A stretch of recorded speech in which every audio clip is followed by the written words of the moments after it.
Live streaming is on. Hello, everyone. This is Adam Meister, the Bitcoin Meister, the Disrupt Meister. Welcome to the One Bitcoin Show.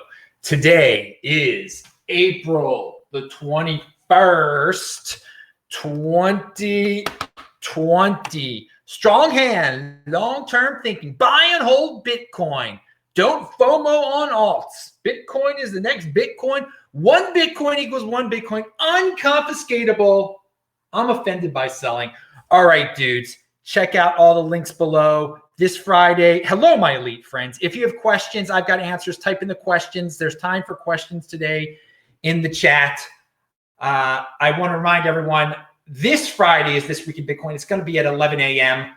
East Coast time. So all you Europeans will be able to watch it. Alex Svetsky will be on this past Friday. Link to below. We had a great This Week in Bitcoin. So do check. Brecky Von Bitcoin was on, and who else? I have him listed there. Anyway, follow me on Twitter, TECHBALT. David Bennett and Stefan Livera. How could I forget them? So we're going 3 weeks in a row of having Australians on the show. This will be the third week in a row. All right, dudes. You are not victims. You are not slaves. Remember that, okay? Remember that. We've got a lot of that mentality going on today that is very unfortunate. Now, over in Snitchland, we got Brad Glaringhouse. He's the guy behind Ripple. Ripple made a big announcement. They're going to sue YouTube. Because apparently on YouTube, now I don't see these things on YouTube. They're XRP giveaways that are fake. People make videos that say they're going to give away XRP if you send them XRP. I mean, it sounds exactly like the Ethereum giveaway stuff that was on Twitter a year and a half ago, 2 years ago. Did Ethereum sue Twitter? Okay. Is there even an Ethereum that can sue Twitter? Really? I mean, there's the Ethereum. I mean, there's Vitalik, I guess. He could sue Twitter. But this just shows you again how Ripple is a company. Ripple's got a guy in charge of it. They don't like some videos that are made about their coin. So they're going to sue YouTube. So partially this is obviously it's a marketing ploy. It's PR. It's to get attention.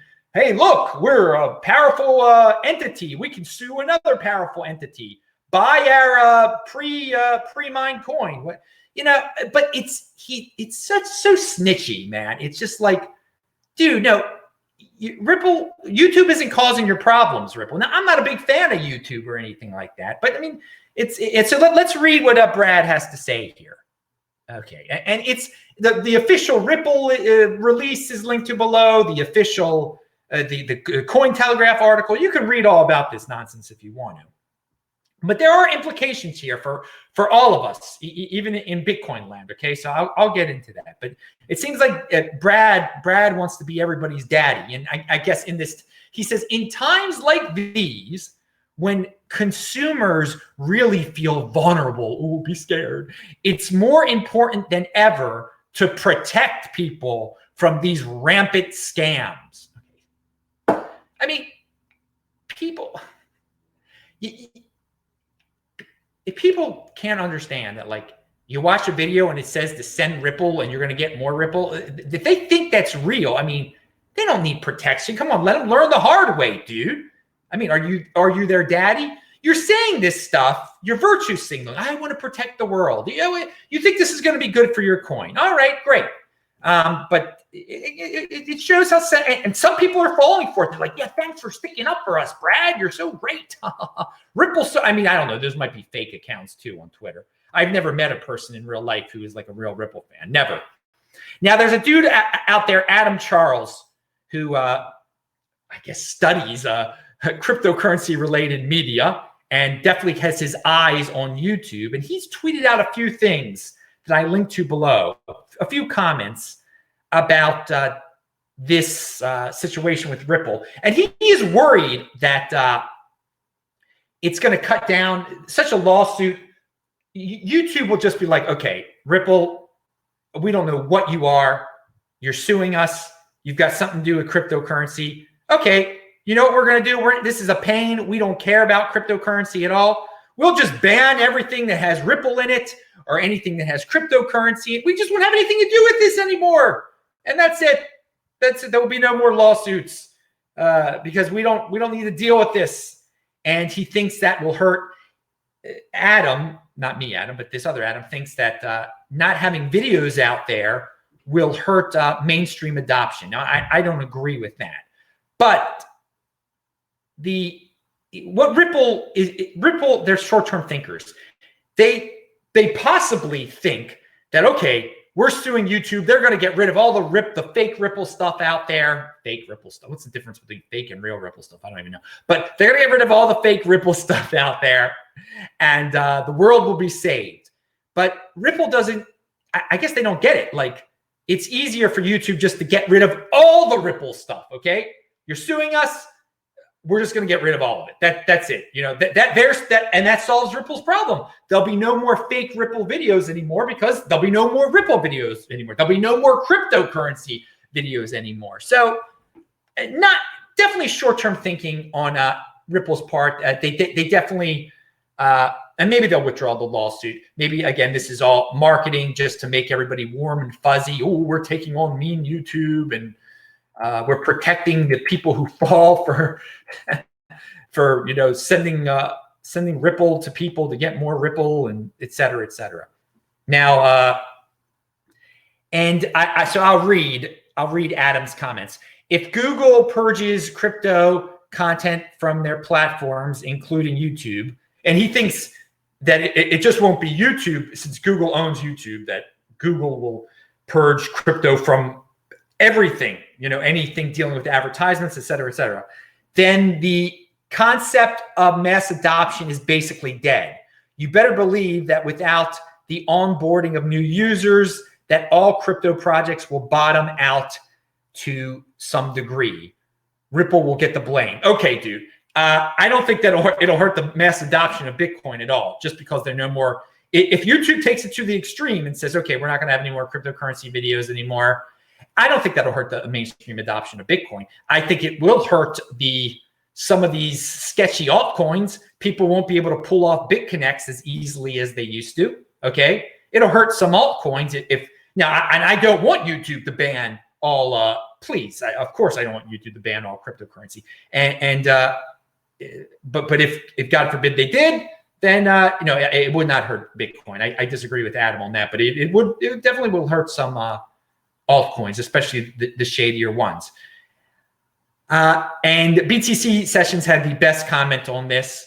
Looks like someone is cutting into their profit margins by sweeping up all the gullible money. Pound that like button. All right.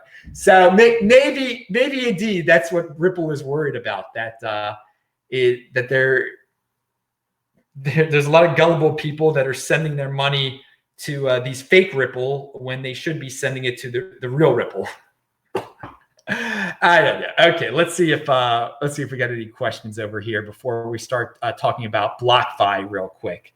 All right, yeah, we got some interesting dudes. Oh, okay. Okay, why are you again?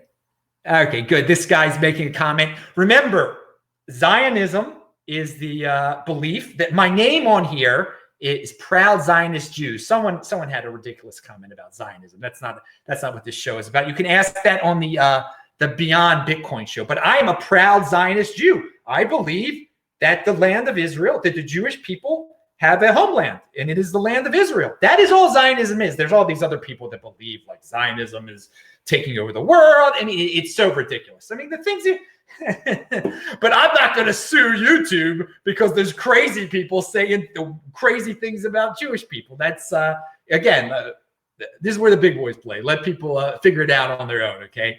All right. So let's move on here. And it's crazy. I mean, just what people think of what Zionism is. It's such a simple concept. And people should be proud Zion. I am a proud Zionist Jew. That name also, it is. I've said this before. I made this backup channel a long time ago because I knew, I thought one day we might have issues, and I also thought that I'd make some. And you never know. I'll probably make some more Beyond Bitcoin shows that deal with Israel the glorious state of Israel, long live, and the and Jewish Jewish matters, I guess, because there's so many people that think they've got all sorts of opinions about Judaism. But yeah, I picked the name because I'm like, this is who I am, but I know this will trigger so many of these people who are, conspiracy theorists, et cetera, et cetera. So, dude, with the question, I'm glad I triggered you. Definitely ask such things on the Beyond Bitcoin show. But yeah, I love the name of this channel almost as much as, I think I love it more than the Bitcoin Meister channel. They're both pretty creative names. I like this. All right, pound that like button and let us move on to the BlockFi issue. And if you've got questions, guys, definitely stick with the crypto stuff here, and you can ask other questions on the Beyond one. But definitely get my attention. All right, so and check out of course, this. BitcoinToTheMoon.com, my buddy down in Australia. Now, moving back, and he's been to Israel before, trying to tie everything together there. It's funny, there are a lot of guys I've met through, a lot of non-Jewish guys, quite a few, a substantial amount of non-Jewish guys that I've met through Bitcoin that have been to Israel. Good for them. It's a fun time. It's a fun time on the beach in Tel Aviv, baby. All right. And I do look forward to returning there. It's unfortunate we have all these travel restrictions between all the glorious countries of the world. And some countries more glorious than others, obviously. Let's get back to the topic here, and that is BlockFi. So I got an email from a guy mentioning US dollar coin and how at BlockFi, you can get 8.6% interest on your US dollar coin there if you give them US dollar coin. And that's the most you can get 2% or 5% on your Bitcoin. But we're going to talk about what he said here because he made a comment about This Week in Bitcoin. We were talking about why are stablecoins usage, why is it going up? And something that we didn't talk about is that some people buy the stable coins so that they can give it to an outfit like BlockFi and get interest. And we did not talk, and he's absolutely right. There are people probably, and he said this person said he's one of them. He buys a stable, he's got extra cash laying around, so he turns it into stable coins, and so he'll get 8.6%. And that's why he bought stable coins. So I agree with him. Yes, and I'm going to read you what I wrote. Yes, I think you are correct that there are others who think if I put this US dollar coin on BlockFi, I get 8.6% versus 1% of whatever you would get in a fiat bank. Because again, with your fiat dollars, what are you going to get? 1% in the bank if you're lucky. So people think, well, this is better than the regular fiat world. Instead of 1% on my dollars, I'm going to get 8.6% on my dollars. And it sounds like a great deal when you are thinking in fiat terms. The problem is that anyone who does this has to believe that next year for Bitcoin is not going to be very good because you should be thinking in Bitcoin. So let me get into this. Let's say that Bitcoin is worth $7,000 today, okay? So you have $7,000. You happen to have $7,000 cash laying around.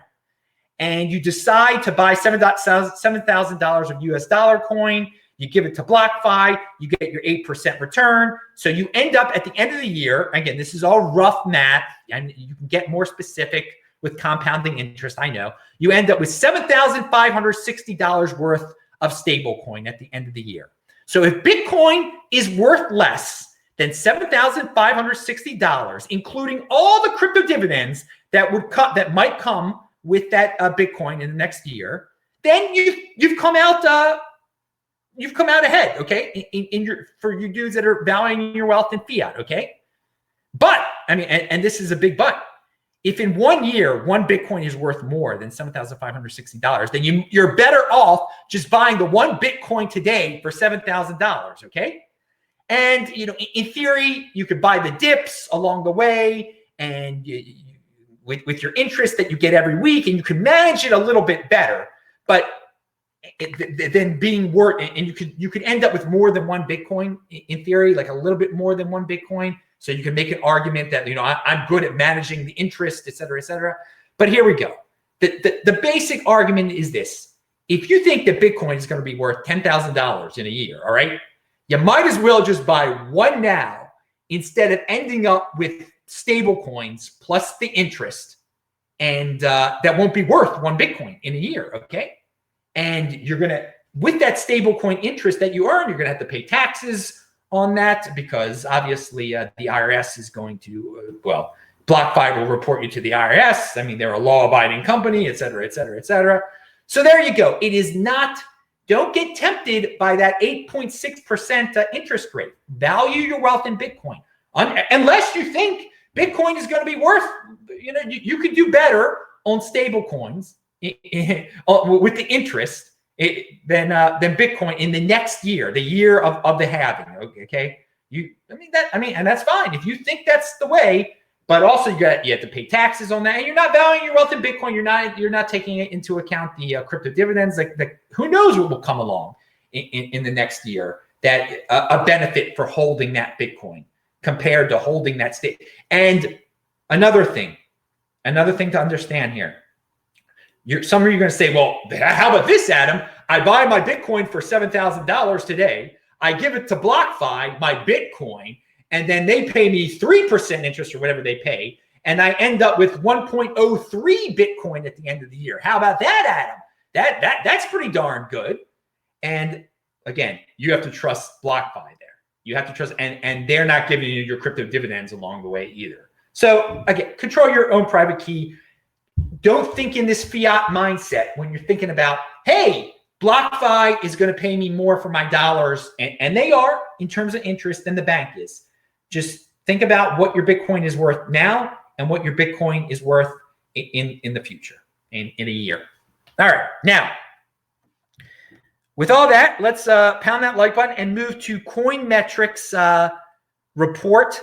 They have assessing the long-term fallout from crypto's Black Thursday, and that was on March the 12th when everybody started panicking over the virus and everything was being shut down and silly people needed to sell their Bitcoin because they needed cash to pay off. Who knows? But here's the long-term, what is the long-term fallout from now over a month ago? What do these guys think the long-term fallout was? Well, it wasn't a very good day for BitMEX that day. BitMEX futures, there was all sorts of horrible problems. And since then, people who love to gamble on futures and do that nonsense have moved over to Binance. So that day was good for Binance, bad for BitMEX. Okay, another thing that happened that day, there were so many people trying to move Bitcoin around that day that the transaction fees for Bitcoin went up quite a bit for that day.